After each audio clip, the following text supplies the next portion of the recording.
नमस्कार दोस्तों, स्वागत है आप सभी का आपके अपने YouTube चैनल कुंज क्लासेस में, जहां आप पाएंगे UGC net, JRF, MP set और अन्य प्रतियोगी परीक्षाओं की तैयारी के लिए उत्तम सामग्री और फ्री क्लासेस। अगर आप अपनी तैयारी को नेक्स्ट लेवल पर ले जाना चाहते हैं तो इस चैनल को अभी सब्सक्राइब करें।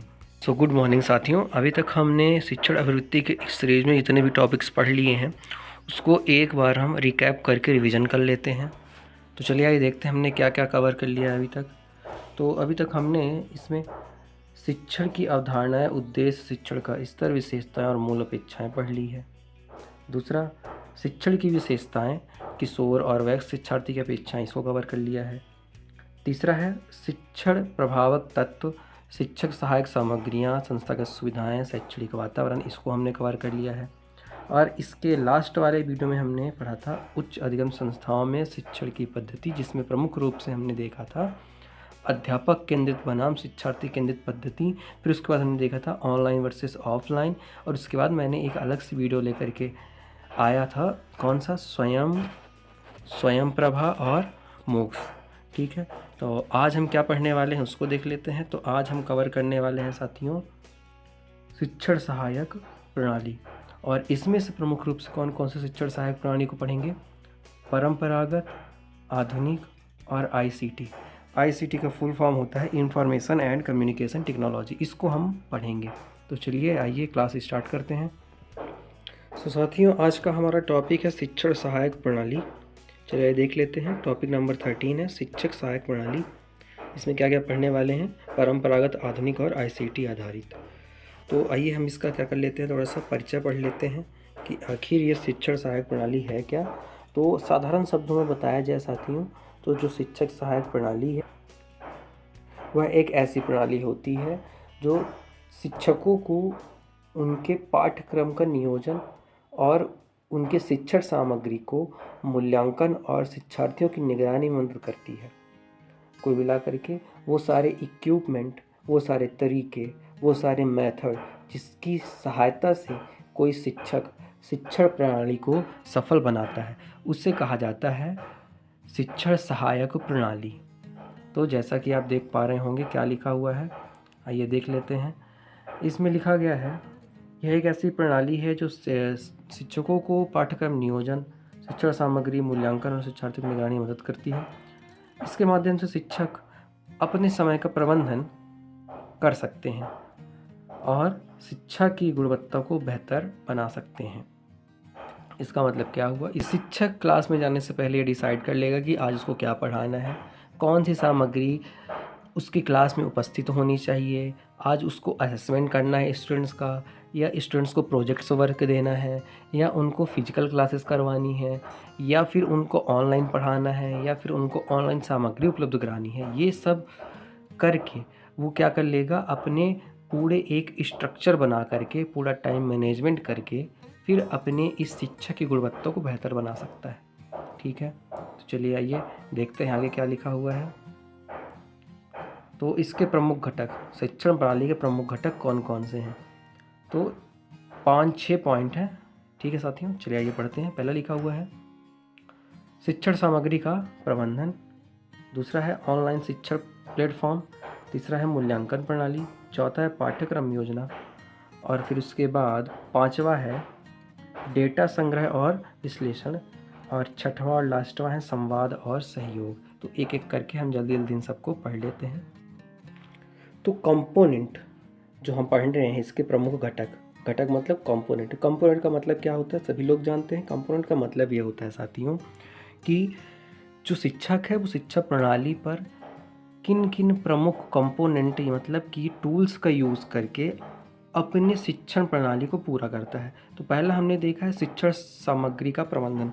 इसका मतलब ये हुआ कि मान लीजिए कोई भी ऑनलाइन टीचर है, ऑनलाइन में पढ़ाने वाला टीचर है, ठीक है, तो वो पावर पॉइंट प्रेजेंटेशन में पढ़ाएगा, या फिर PDF नोट्स देगा बच्चों को, या फिर वीडियो ट्यूटोरियल पढ़ाएगा आज। ठीक है, और इस तरीके के सामग्री का निर्माण पहले से ही वो करके रखेगा, तब तो जा करके वो क्लास में सुचारू रूप से अपने शिक्षण प्रणाली को सफल बना पाएगा। या फिर उसको ऑनलाइन प्लेटफॉर्म पर पढ़ाना है, ठीक है, या फिर किसी सॉफ्टवेयर के माध्यम से पढ़ाना है, तो ये सारी चीज़ें वो पहले से डिसाइड करके रखता है। चलिए नेक्स्ट पढ़ते हैं, ऑनलाइन शिक्षण प्लेटफॉर्म मतलब कि ऑनलाइन टीचिंग टूल्स। तो इसके लिए क्या क्या होना चाहिए सभी को पता है, ठीक है। गूगल क्लासरूम में भी पढ़ाते हैं और जूम में भी पढ़ाया जाता है साथियों। शिक्षक को क्या करना है, इंटरैक्टिव लर्निंग टूल्स प्रोवाइड करने हैं और अपने पास प्रोवाइड करके पहले से ही रखना है, ताकि जब वो ऑनलाइन कक्षाओं में क्या करे, इनरोल करेगा, पढ़ाने के लिए जाएगा, तो उसके पास पहले से ये सारे इक्विपमेंट होने चाहिए। तीसरा लिखा हुआ है साथियों, मूल्यांकन प्रणाली। तो मूल्यांकन प्रणाली में क्या होता है, असेसमेंट टूल्स, मतलब कि ऑनलाइन क्विज करवाना है, ठीक है, या फिर कोई भी असाइनमेंट पोर्टल पे बच्चों को इनरोल करवाना है, तो ये चीज़ें पहले से वो तैयार करके रखेगा, या फिर तैयार करता हुआ चलेगा, या फिर उसकी जो पहले माइक्रोसॉफ्ट की टीम्स जो पीछे काम कर रही होगी वो उसको असिस्ट करती रहेगी। फिर है उसके बाद साथियों क्या लिखा है, पाठ्यक्रम योजना, लेसन प्लानिंग। तो ये सबसे इंपॉर्टेंट है, ये सभी को बताया जाता है, पहले से ही कर करके रखना है। इसमें क्या जाता है कि जो शिक्षक होते हैं वो जो भी लेसन पढ़ाने वाले हैं उसको प्रभावी ढंग से पहले ही क्रमबद्ध योजनाबद्ध करके रख लेंगे और क्लास में जा करके डायरेक्ट क्लास में पढ़ाना स्टार्ट करेंगे बिना टाइम वेस्ट किए, ठीक है। चलिए इसके बाद क्या लिखा हुआ है, इसके बाद लिखा हुआ है डेटा संग्रह और विश्लेषण। तो डेटा कलेक्शन एंड एनालिसिस, इसमें क्या करना है, इसमें प्रमुख रूप से शिक्षण में सुधार के लिए जो भी कर सकता है टीचर, जो भी करने का मतलब कि जो क्या करेगा, छात्रों की जो प्रगति रिपोर्ट होगी उसको तैयार कर लेना है, उन जितने भी रिकॉर्ड होंगे उनको पहले से तैयार करके रखना है, या फिर क्लास को पढ़ाने के बाद कोई भी टेस्ट या क्विज लेने के बाद जो भी रिजल्ट आएगा उसका संग्रहण करके उनको रखना है, ठीक है। इससे क्या होता है, इससे जो शिक्षण सामग्री होती है, ठीक है, वो हमारी सटीक होती है। चलिए नेक्स्ट देखते हैं, संवाद और सहयोग। संवाद और सहयोग, संवाद का मतलब कम्युनिकेशन, ठीक है, और सहयोग का मतलब आप हेल्प और कोलाब्रेशन दोनों कह सकते हैं। तो इसमें क्या होता है, जो छात्र और जो छात्रों के अभिभावक होते हैं, ठीक है, उनका जो संपर्क होता है वो कैसे स्थापित करना है ये टीचर डिसाइड करेगा, है ना। कमेंट के माध्यम से, या फिर उनके व्हाट्सएप ग्रुप्स के माध्यम से, या फिर कोई भी और जो भी प्लेटफॉर्म होंगे ऑनलाइन वहाँ पर, जैसे टेलीग्राम होता है वहाँ पर, ठीक है। वहाँ पर क्या करते हैं ये लोग, जो समूह चर्चा मतलब कि जो ग्रुप डिस्कशन होता है उनको ऑन किया जाता है हफ्ते में एक बार, है ना। वहाँ पर सभी टीचर्स जो होते हैं, सभी जो अभिभावक होते हैं वो आते हैं और अपने बच्चों की कमजोरियों को दिखाते हैं और टीचरों से सवाल करते हैं। इस तरीके की परियोजनाएं चलाई जाती हैं। तो अगला हमारा कौन सा टॉपिक है, शिक्षण सहायक प्रणाली के 3 प्रमुख प्रकार कौन कौन से हैं साथियों। पहला है परंपरागत शिक्षक सहायक प्रणाली, दूसरा है आधुनिक शिक्षण सहायक प्रणाली, तीसरा है आईसीटी आधारित शिक्षक प्रणाली। तो मैं इसका ओवरऑल एक मोटा मोटा आपको बता देता हूँ कि इसमें हम पढ़ने क्या वाले हैं। इसमें हम पढ़ने वाले हैं साथियों कि जो टेक्निक यूज़ की जाती हैं पढ़ाने के लिए, वो टेक्निक 3 तरीके से हो सकती हैं यहाँ पर इस सिलेबस के अनुसार। कौन कौन सी हैं, परंपरागत का मतलब होता है कि जिसमें टेक्नोलॉजी का यूज़ ही नहीं होगा, ये पूरी तरीके से फिजिकल क्लासेस होगी, क्लास में बैठा करके जहाँ पर chalk duster blackboard teachers student class में उपस्थित होंगे, वो वाली प्रणाली यहाँ पर आएगी, ठीक है। इसके बारे में पढ़ना है। दूसरा है आधुनिक शिक्षण प्रणाली। तो आधुनिक शिक्षण प्रणाली में परंपरागत और आधुनिक दोनों का यूज होता है साथ ही। एक मैं एग्जांपल दे दूँ आपको, जैसे स्मार्ट बोर्ड और प्रोजेक्टर हो गए, इनकी सहायता से जब क्लासेस ली जाती है ना तो हम उसको आधुनिक कहते हैं। अब आधुनिक का मतलब यहाँ पर आप जैसे हम कॉलेजों में पढ़ते हैं तो प्रोजेक्टर लगा होता है और प्रोजेक्टर जब बंद हो जाता है तो उसके पीछे ब्लैक बोर्ड भी होता है, मार्कर और चौक की सहायता से जहाँ पढ़ाया जाता है, ठीक है। साथियों तीसरा है हमारा आईसीटी आधारित शिक्षक सहायक प्रणाली। ये जो शिक्षक सहायक प्रणाली है वो पूरे तरीके से टेक्नोलॉजी पर डिपेंड होगी, मतलब बिना टेक्नोलॉजी के ये पॉसिबल ही नहीं है, ठीक है। क्योंकि इसका नाम ही क्या है, इसका पूरा नाम ही क्या होता है साथियों, इंफॉर्मेशन एंड कम्युनिकेशन टेक्नोलॉजी। तो ये बिना सहायता के मतलब बिना टेक्नोलॉजी के ये नहीं चलेगा। कंप्यूटर, इंटरनेट, ठीक है, डाटा और जो भी उपकरण हो सकते हैं डिजिटल तरीके से, उन सब के बिना ये पॉसिबल नहीं है। तो चलिए हम पहला पढ़ते हैं अपना परंपरागत शिक्षक सहायक प्रणाली।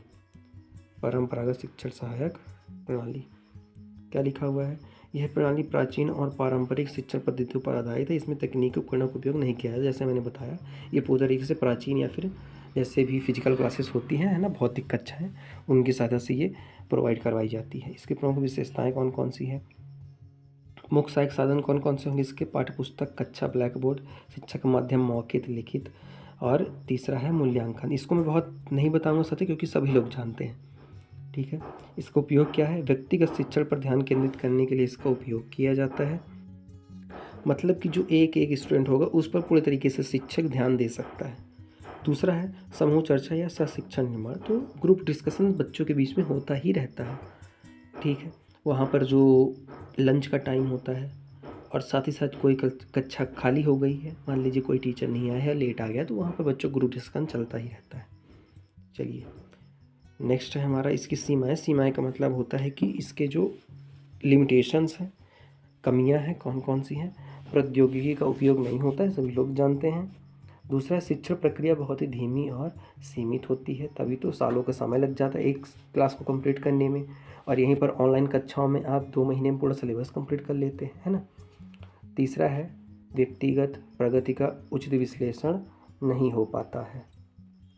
इसका मतलब ये हो गया साथियों कि जो बच्चा कमज़ोर है किसी सब्जेक्ट में, उसको ढूंढ पाना जितना आसान है, उसका विश्लेषण कर पाना उतना ही मुश्किल हो जाता है। क्योंकि इतनी बड़ी संख्या में जहाँ पर 60-70 स्टूडेंट बैठे रहेंगे, वहाँ पर किसी एक बच्चे पर विशेष ध्यान देना, विशेष तरीके से उसको पढ़ाना, उसकी कमजोरियाँ पकड़ पाना पॉसिबल नहीं हो पाता है। ठीक है, अब दूसरी कौन सी प्रणाली है हमारी? आधुनिक शिक्षण सहायक प्रणाली। हालांकि हम इसके बारे में जानते हैं, पर थोड़ा सा पढ़ लेते हैं। क्या लिखा हुआ है?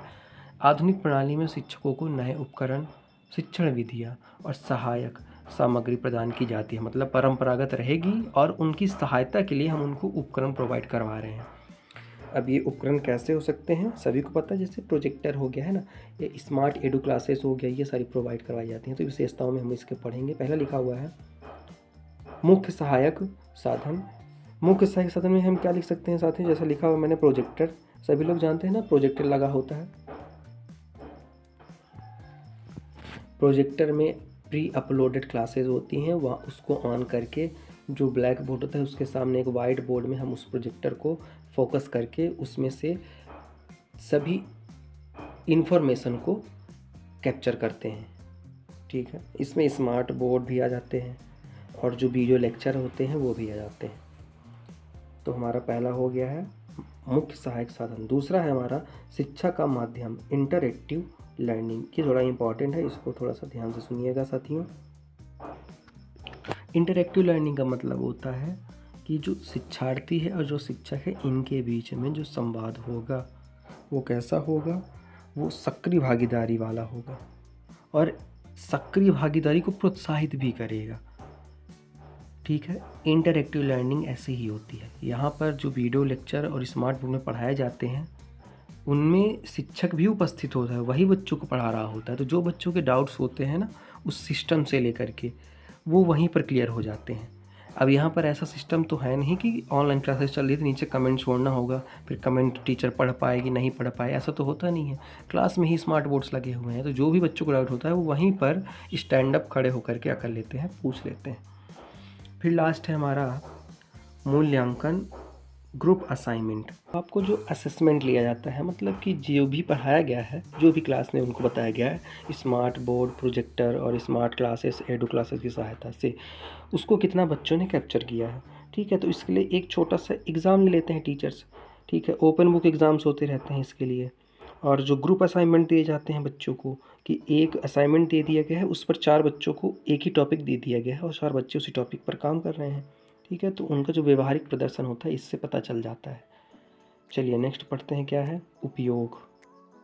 इसके प्रमुख उपयोग क्या है? शिक्षकों के लिए उन्नत प्रशिक्षण।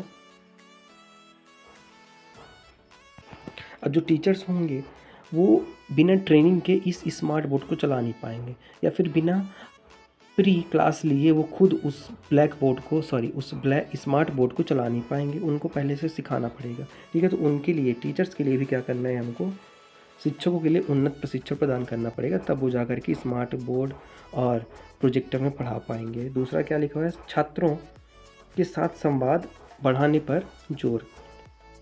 तो इससे क्या होता है, बच्चों की जो इंटरेस्ट होता है ना, वो क्लास में काफ़ी बढ़ जाता है। सभी लोग जानते हैं कि कितना एक्साइटमेंट होता है जब हम किसी भी कंप्यूटर क्लास में जा रहे होते हैं, या फिर जो स्मार्ट बोर्ड की क्लासेस होती हैं, जो जो बच्चे पढ़े होंगे अपनी क्लासेस में, उन सबको पता होगा कि एक्साइटमेंट कैसी होती है।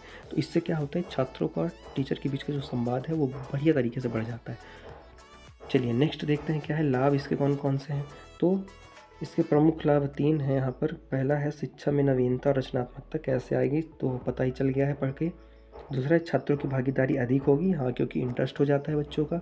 तीसरा है शिक्षकों का कौशल विकास होता है। अब देखिए छात्र का तो कौशल विकास हो ही रहा था, अब साथ ही साथ शिक्षकों का भी कौशल विकास होगा।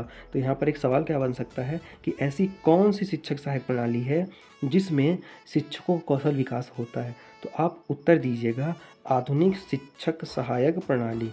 ठीक है, चलिए आगे बढ़ते हैं हम। अब हमारा ICT आधारित शिक्षक सहायक प्रणाली, ये तो मोस्ट इम्पॉर्टेंट है ना। चलिए स्टार्ट करते हैं। मैंने थोड़ा सा पानी पिया है अभी। चलिए आइए क्लास स्टार्ट करते हैं। ICT आधारित शिक्षक सहायक प्रणाली, पूर्वांक इसका क्या है, इंफॉर्मेशन एंड कम्युनिकेशन टेक्नोलॉजी। अब इसको पढ़ लेते हैं। मैंने इसके बारे में तो आपको बता ही दिया पूरी तरीके से कैसा है, टेक्नोलॉजी बेस्ड है, बिना इंटरनेट के और बिना मोबाइल्स या फिर कंप्यूटर के ये पॉसिबल नहीं होगा, और इसके लिए डाटा भी चाहिए होगा। ठीक है, चलिए क्या लिखा है, ICT आधारित प्रणाली पूरी तरह डिजिटल और प्रौद्योगिकी पर केंद्रित है। ठीक है, किस पर केंद्रित है, पूरी तरीके से डिजिटल और प्रौद्योगिकी पर केंद्रित है। यह शिक्षण को आधुनिक और अधिक प्रभावी बनाती है। चलिए आगे बढ़ते हैं। विशेषताएं, इसकी प्रमुख विशेषताएं कौन कौन सी है। पहला है मुख्य सहायक साधन कौन सा होगा, कंप्यूटर होगा। दूसरा है शिक्षा का माध्यम कैसा होगा, ऑनलाइन लर्निंग प्लेटफॉर्म होंगे।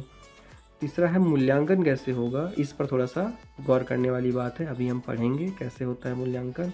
ठीक है, चलिए आइए पहला देखते हैं। पहला कौन सा है हमारा, पहला है हमारा मुख्य सहायक। इसमें कंप्यूटर लिखा हुआ है, आप लोग और लिख लीजिएगा। इसमें आप और क्या आ जाएगा साथियों, लैपटॉप आ जाएगा, है ना, smartphone, internet, e learning platforms, tablet, ये सारी चीज़ें इसमें आ जाएंगी मुख्य सहायक साधन में।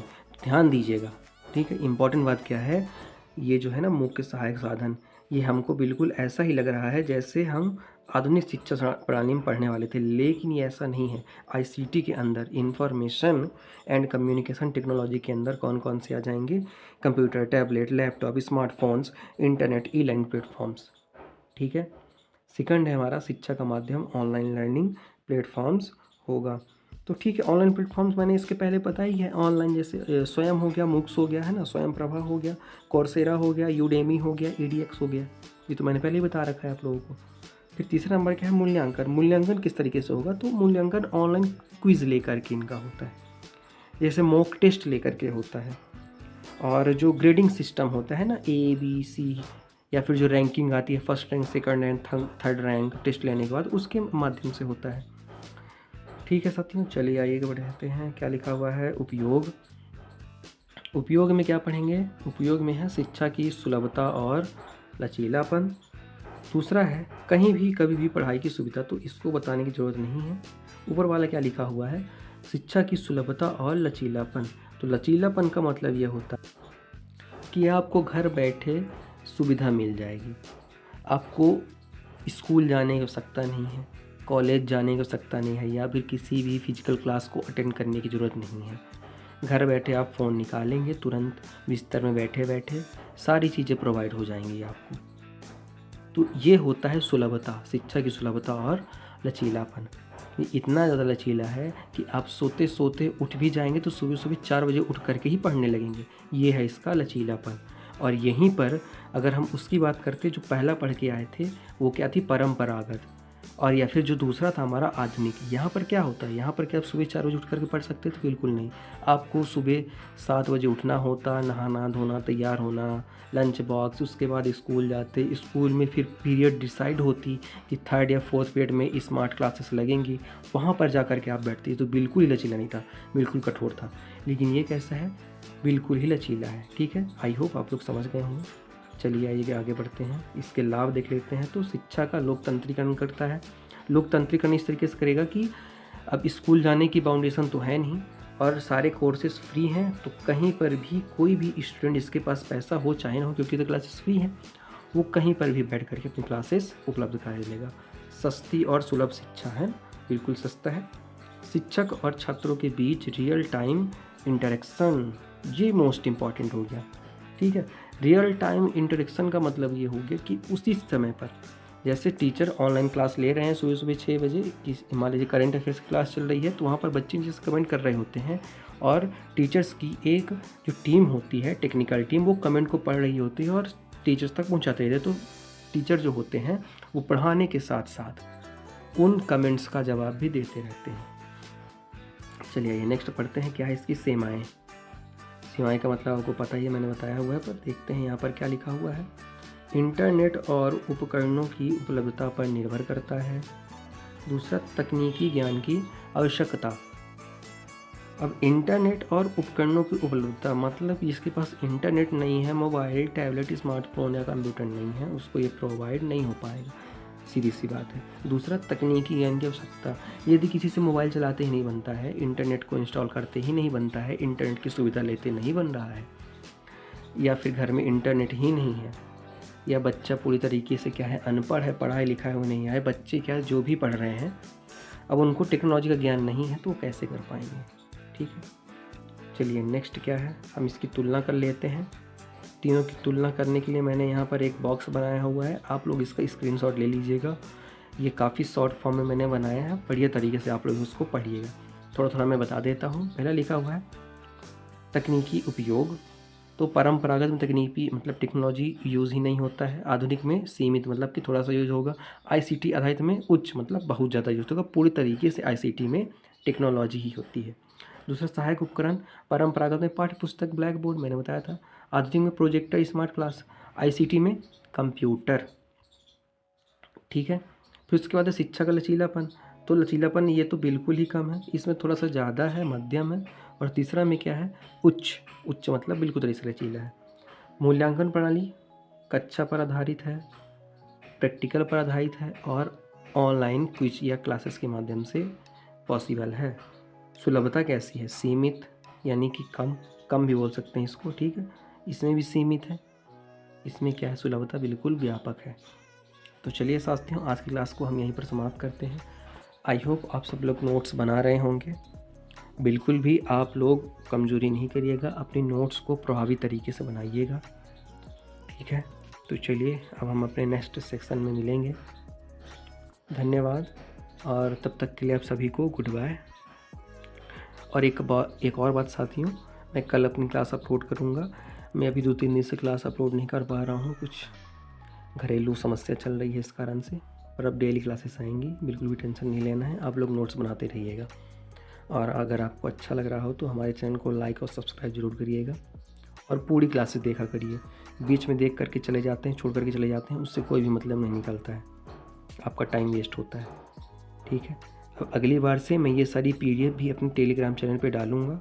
यदि आप लोगों को चाहिए होगा तो आप लोग मुझे कमेंट सेक्शन में मैसेज करिए, मैं एक टेलीग्राम चैनल बनाऊँगा और वहाँ पर ये पीडीएफ देता रहूँगा, ठीक है।